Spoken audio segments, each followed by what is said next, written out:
చాలా ముఖ్యమైన సేవ పక్షోత్సవాలు.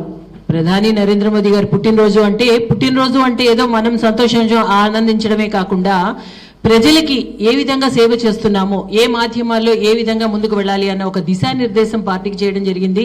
దేశం నలుమూలలా కూడా ఈ 15 రోజులు కూడా మనకి రక్తదాన శిబిరాలు, స్వచ్ఛ భారత్, అదే కాకుండా ముఖ్యంగా నెక్స్ట్ జెన్ 2.0 అది మొన్ననే మనకి ఫైనాన్స్ మినిస్టర్ నిర్మలా సీతారామన్ గారు కూడా చెప్పడం జరిగింది. ఎందుకంటే ఇది చాలా ప్రత్యేకం. ఎందుకంటే ఏదైతే ఆగస్టు 15న రెడ్ ఫోర్ట్ పై నుంచి మోదీ గారు చెప్పారో, ఒక బహుమతి ప్రజలకు ఇస్తున్నాము దీపావళి కానుక అని చెప్పారో, అది వచ్చేసింది. సెప్టెంబర్ 22 నుంచి కూడా GST 2 స్లాబ్స్ లో అమల్లోకి రావడం, మేము ప్రతి చోట చాలా షాప్స్ కి మా రాష్ట్ర అధ్యక్షులు మాధవ్ గారు బృందంతో పాటు, అలాగే ఇక్కడ జిల్లాలో కూడా జిల్లా అధ్యక్షులు పరశురామరాజు గారు, ఇలా ఇక్కడున్న నాయకులందరూ కూడా వెళ్ళడం, అన్ని షాప్స్ కి వెళ్ళడం, మాట్లాడుతూ ఉంటే అక్కడున్న కస్టమర్స్ తో మాట్లాడుతుంటే వాళ్ళ కళ్ళల్లో ఆనందం. ఎందుకంటే గతంలో 5%, 12%, 18%, 28% ఉన్న స్లాబ్లు ఇప్పుడు 2% ఉంది.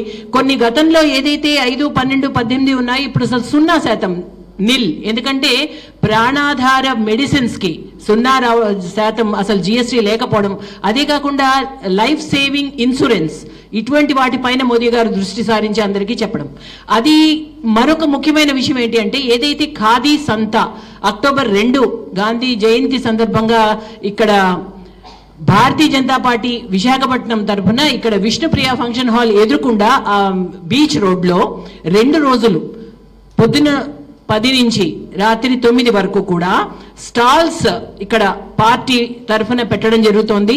స్టాల్స్ పెట్టుకోవడానికి ఉచితంగా వాళ్ళకి ఏర్పాటు చేయిస్తున్నాము. ఎందుకంటే చిన్న మధ్య తరహా పరిశ్రమలు, చేతి వృత్తుల వాళ్ళని మనము ఎంకరేజ్ చేయాలి, వాళ్ళని ప్రోత్సహించాలి అన్న ఒక ఉద్దేశంలో. కాబట్టి అందరూ మీ ద్వారా ప్రజలందరికీ కూడా ఇక్కడ ఈ విధంగా మనకి దేశీయ వస్తువులు అందుతున్నాయి తక్కువ ధరలో. ఎందుకంటే ఎప్పుడైతే GST తగ్గిందో అది కూడా మనకి రీజనబుల్ గా ఉంటుంది. ఇక్కడ ఒక ఎగ్జిబిషన్ లాగా ఇది ప్రోత్సహించడం ఒక ఎత్తు అయితే, ఇది ప్రజల్లోకి వెళ్ళాలి. స్వదేశీ వస్తువుల్లో ఉన్న అందం, ఆనందం అన్ని వస్తువులు ఇక్కడ దొరుకుతాయి అన్నది మీ ద్వారా ప్రజలకు కనుక చేరువైతే, వారందరూ ఈ యొక్క స్టాల్స్, ఈ ఖాదీ సంతని అందరూ కూడా విచ్చేసి అక్కడ సాంస్కృతిక కళా కార్యక్రమాలు కూడా ఏర్పాటు చేయడం జరిగింది. సాయంత్రం 4 నుంచి 8 వరకు.